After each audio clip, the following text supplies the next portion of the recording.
ప్రగతి మహావాదిగా అక్కడ నేను రిప్రజెంట్ చేసిన, నేను నా సినిమా ఫ్యామిలీని రిప్రజెంట్ చేశానని అనుకుంటాను.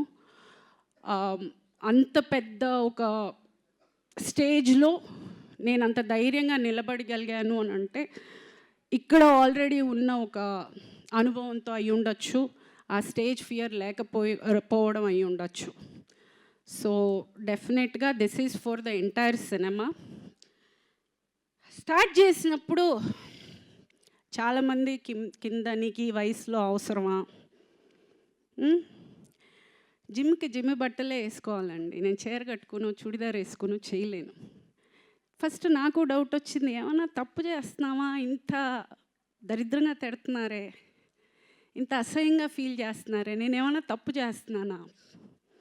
ఎదిగిన కూతురు ఉంది, ఆ పిల్ల స్కూల్కి వెళ్తుంది, కాలేజ్కి వెళ్తుంది, ఆ పిల్లకి ఫ్రెండ్స్ ఉన్నారు, ఇంత మాటలు అనేది బాధపడ్డా స్టార్టింగ్లో.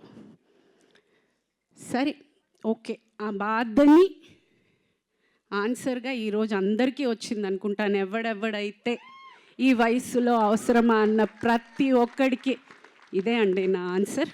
This is my answer.